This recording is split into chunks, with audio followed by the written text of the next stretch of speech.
Assalamualaikum warahmatullahi wabarakatuh.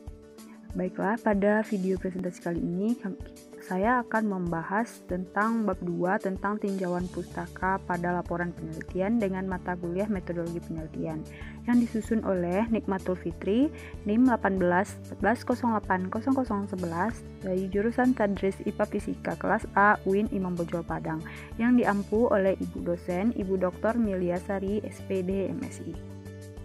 Pada poin yang pertama, kita akan membahas pengertian dan pentingnya kajian pustaka. Nah, apa itu kajian pustaka? Kajian pustaka merupakan daftar referensi dari semua jenis referensi seperti buku, jurnal, paper, artikel, dan lain-lain yang dikutip di dalam penulisan proposal. Lalu kenapa kajian itu penting? Menurut Hart dalam Randolph 2009, yaitu yang pertama, membedakan apa yang telah dilakukan dan yang perlu dilakukan. Yang kedua, menemukan variabel-variabel penting yang relevan dengan topik. Dan yang ketiga, mensintesis dan memperoleh suatu perspektif baru. Yang keempat, mengidentifikasi hubungan antara gagasan dan praktek. Yang kelima, menentukan konteks topik atau permasalahan. Yang keenam, merasionalkan pentingnya masalah. Yang ketujuh, memahami struktur isi. Dan yang kedelapan, mengaitkan ide dan teori dengan penerapan. Pada poin yang kedua, kita akan membahas tentang persiapan penelitian yang membutuhkan kajian pustaka. Pemilihan masalah dan judul penelitian. Yang pertama, membatasi masalah penelitian. Yang kedua, mengklasifikasikan masalah penelitian. Dan yang ketiga, menunjang perumusan masalah. Yang keempat, menetapkan judul yang sesuai dengan masalah penelitian. Peran kajian pustaka. Pertama, menyusun latar belakang untuk membantu peneliti dalam menyusun kerangka bacaan agar pembahasan tidak melebar kemana-mana. Yang kedua, menyusun tujuan penelitian untuk membantu penulis untuk lebih cermat dan fokus terhadap suatu masalah. Yang ketiga, untuk menyusun hipotesis penelitian. Dapat mengkaji ulang hipotesis dengan meninjau kembali berbagai teori, konsep, paradigma yang sesuai dengan masalah penelitian. Yang keempat, menyusun metodologi penelitian. Yang pertama, memperoleh pemahaman metodologis. Yang kedua, sebagai petunjuk untuk menentukan pendekatan, metode, instrumen, dan analisis. Pada poin yang ketiga, yaitu cara mengkaji bahan pustaka dan menyusun kerangka berpikir. Yang pertama, mengkaji bahan pustaka, yaitu dalam mengkaji bahan pustaka kita dapat melakukannya dengan cara yang pertama, mengidentifikasi sumber atau bahan yang relevan dengan masalah penelitian. Yang kedua, mencari judul-judul hasil penelitian yang relevan. Yang ketiga, memilih dan memilah sumber pustaka yang paling relevan dari hasil penelitian. Yang selanjutnya, menyusun bahan pustaka mana yang paling sesuai untuk mendukung penelitian tersebut. Yang kelima, menuliskan bahan kajian literatur. Dan yang keenam, menyusun bahan acuan. Selanjutnya, menyusun kerangka berpikir. Ada tahap-tahapnya, yaitu sebagai berikut. Yang pertama, menentukan variabel yang lebih detail. Yang kedua, membaca buku-buku hasil penelitian. Yang ketiga, mendeskripsikan teori serta hasil penelitian. Dan yang keempat, menganalisis teori dan juga hasil penelitian secara kritis. Yang kelima, menganalisis komparatif tentang teori dan hasil penelitian. Yang keenam, sintesa kesimpulan. Dan yang ketujuh, kerangka berpikir. Yang pada poin keempat yaitu body note, footnote, dan endnote. Oke, yang pertama adalah body note. Body note adalah bentuk referensi dari penulisan yang mencantumkan sumber kutipan langsung setelah selesainya suatu kutipan yang menggunakan tanda kurung. Nah, langkah-langkah penulisan body note adalah: 1. Nama latar belakang pengarang tanpa ada gelar. Yang kedua, ada tahun terbit dan halaman buku. Nah, berikut adalah contoh body note. Yang di lingkar biru itu adalah body note ya.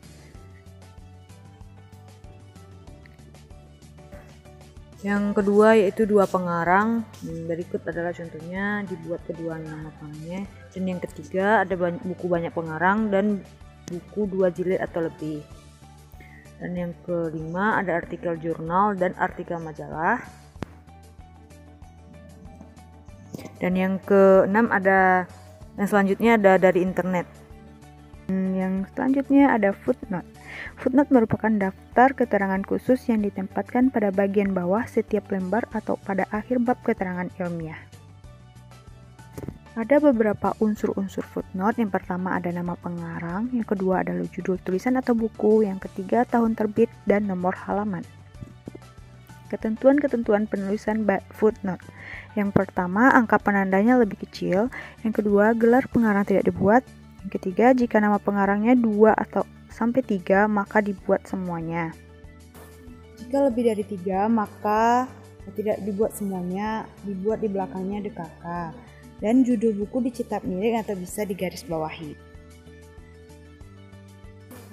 Tata cara penulisan footnote. Yang pertama, penulisannya dipisahkan oleh garis yang panjangnya 14 karakter dari margin sebelah kiri dan berjarak 4 spasi dari tulisan atau teks. Yang kedua, diketik atau ditulis dengan 1 spasi. Yang ketiga, harus diberi nomor. Yang keempat, nomor pada catatan kaki diketik dengan jarak 6 karakter dari margin sebelah kiri. Jika catatan kakinya lebih dari 1 baris, maka pada baris yang kedua dimulai seperti margin teks yang biasanya. Nah, yang keenam, jarak antara footnote yang pertama dengan footnote yang kedua itu sama dengan jarak yang dibuat pada teks, jarak spasinya pada teks. Yang ketujuh, catatan kaki harus ditulis pada halaman yang sama. Dan yang kedelapan, jaraknya 3 cm dengan margin bagian bawah seperti halnya pada aturan teks. Yang kesembilan, jika nama pengarangnya 2-3 maka dibuat semuanya, dan jika nama pengarangnya lebih dari 3 maka dibuat 1 orang saja dan diikuti dengan DKK atau et al di belakangnya. Nama pengarang yang dibuat harus sesuai dengan nama aslinya, pangkat gelar tidak ditulis. Dan yang ke-11, judul buku atau sumber harus digarisbawahi dan jika diketik bisa dicetak miring. Jenis-jenis footnote ada 2. Yang pertama, footnote lengkap, ditulis dengan mencantumkan nama pengarang, judul buku, nama atau nomor seri jika ada, jumlah jilid jika ada, nomor cetakan, nama penerbit, tahun terbit, dan nomor halaman. Yang kedua ada footnote singkat. Ini terdiri dari 3. Yang pertama ada ibid. Footnote yang akan dibuat sama dengan footnote yang telah dibuat di atasnya. Nah, cara penulisannya ditulis dengan huruf besar, kemudian diberi tanda titik, lalu diberi nomor halaman. Yang kedua ada object. Ini digunakan saat footnote yang akan dibuat sama dengan footnote sebelumnya, namun telah diselingi oleh footnote yang lain atau sumber lain. Cara penulisannya nama pengarang, lalu object, dan nomor halaman. Yang ketiga ada logcheat. Footnote yang akan dikutip sama dengan yang di atas dan dari halaman yang sama juga. Nah, cara penulisannya dibuat nama pengarang, lalu buat logcheat. Dan selanjutnya adalah contoh-contoh footnote. Ini banyak banget. Yang pertama ada footnote 1 pengarang dengan unsur-unsur nomor kutipan nama pengarang, judul buku yang terdiri dari kota penerbit, nama penerbit, tahun penerbitan, halaman, dan nomor halaman. Nah, berikut adalah contohnya. Khairil Anwar itu adalah nama pengarangnya, judul bukunya Deru Campur Debu, dengan tempat terbitnya Jakarta, yang penerbitnya adalah PT Gramedia Pustaka Utama pada tahun 1992 pada halaman 9. Nah, yang kedua ada footnote 2-3 pengarang. Ini unsur-unsurnya sama dengan yang 1 pengarang tadi, cuman nama pengarangnya ditambah jadi 2. Ada Budiman dan Ahmad Setiadi. Nah, yang ketiga ada footnote yang pengarangnya lebih dari 3. Ini juga sama dengan yang sebelumnya, cuman nama pengarangnya Sri Utami dan kawan-kawan, tidak dibuat semuanya. Dan yang keempat, ada footnote dari buku terjemahan dengan unsur-unsur sebagai berikut. Nomor kutipan nama pengarang, judul buku terjemahan, nama penerjemah, yang terdiri dari kota penerbit, nama penerbit, tahun penerbitan, ada hal dan nomor halaman. Nah, berikut adalah contohnya. Nah, yang 1 di atas itu adalah nomor kutipannya. Muhammad Rabi itu adalah nama pengarangnya. Yang kelima, footnote, contoh footnote dari makalah atau jurnal dengan unsur-unsur, nomor kutipan dan nama penulis, judul artikel dicetak miring, nama jurnal atau majalah beserta volume atau nomornya, tahun penerbit, dan nomor halaman. Nah, ini adalah contohnya.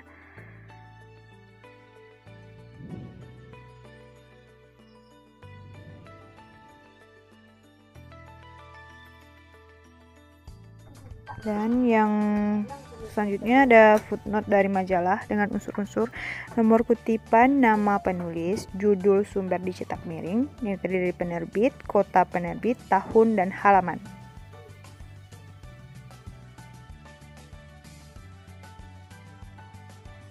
Nah, ini adalah contohnya. Mukhtar Naim itu adalah nama penerbitnya. Mengapa orang Minang Merantau itu adalah judulnya. Nah, yang selanjutnya ada footnote dari skripsi, tesis, ataupun disertasi dengan unsur-unsur nomor kutipan nama penulis, jenis karya tulis, judul karya tulis dicetak miring, kota terbit, penerbit, tahun terbit, dan halaman sumber kutipan. Nah, ini contohnya.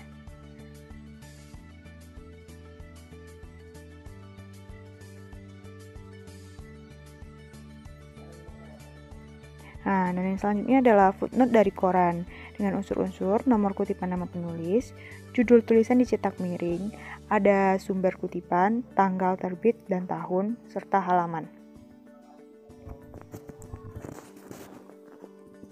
Nah, ini contohnya. Penulisnya Bambang. Peran keluarga dalam pendidikan anak itu adalah judulnya. Nah, footnote dari internet. Unsur-unsurnya yaitu nomor kutipan, autor, judul artikel dicetak miring, ada URL webnya, ada tanggal akses, dan tahun.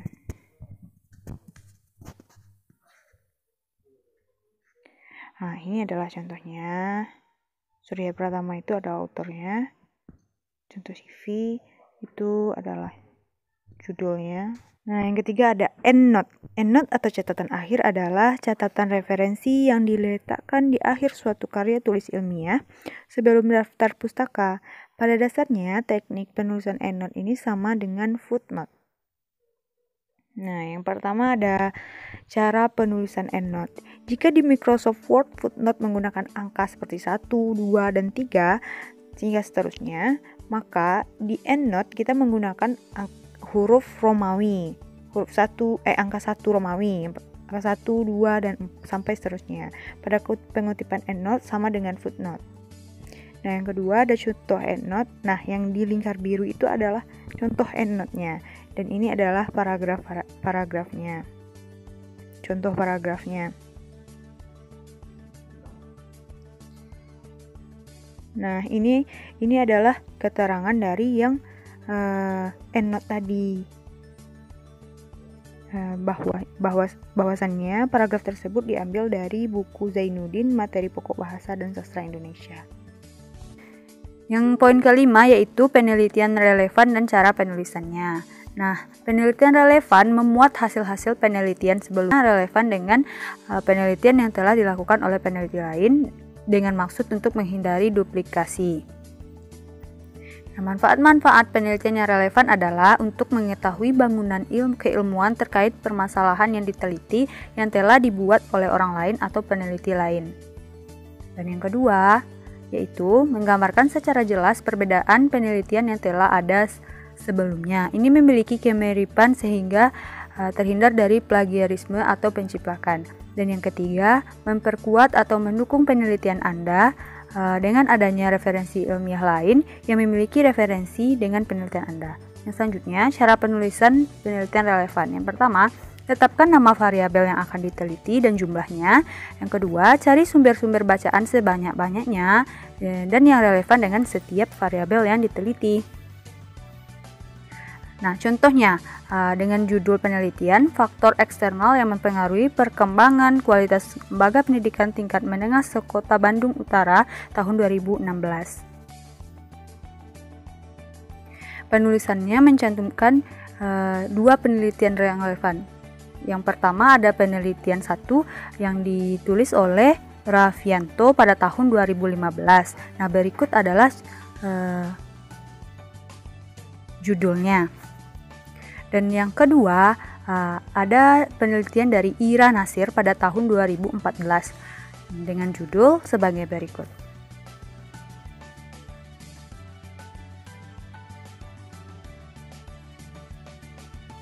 Yang keenam, poin yang keenam yaitu hipotesis. Apa itu hipotesis? Hipotesis merupakan jawaban sementara terhadap suatu masalah yang sifatnya masih praduga karena harus dibuktikan terlebih dahulu. Nah, pengertian hipotesis menurut para ahli yang pertama Suharsini Arikunto, hipotesis adalah jawaban yang masih bersifat sementara terhadap suatu permasalahan penelitian sampai terbukti melalui data-data yang terkumpul. Dan yang kedua ada dari Kerlinger pada tahun 1973. Hipotesis merupakan pernyataan serangkaian dugaan yang didasarkan pada hubungan antara dua variabel atau lebih. Nah, selanjutnya jenis-jenis hipotesis penelitian. Yang pertama, hipotesis berdasarkan pada kategori rumusannya. Ada dua, hipotesis nihil dan alternatif atau H0 dan HA. Hipotesis berdasarkan variabel yang akan diuji. Yang pertama, hipotesis tentang hubungan, yaitu hipotesis yang menyatakan tentang hubungan antara dua variabel atau lebih mengacu ke penelitian korelasional. Yang kedua, hipotesis tentang perbedaan, yaitu hipotesis yang menyatakan adanya perbedaan dalam variabel penelitian tertentu pada kelompok yang berbeda. Dan yang ketiga, yaitu hipotesis berdasarkan keluasan atau lingkup variabel yang diuji. Yang pertama, ada hipotesis mayor, yaitu hipotesis yang mencakup kaitan semua variabel dan semua objek penelitian. Dan yang terakhir, ada hipotesis minor, yaitu hipotesis yang terdiri atas bagian-bagian atau sub-sub dari hipotesis mayor, atau bisa diartikan dengan jabaran dari hipotesis mayor. Sekian penjelasannya. Wassalamualaikum warahmatullahi wabarakatuh.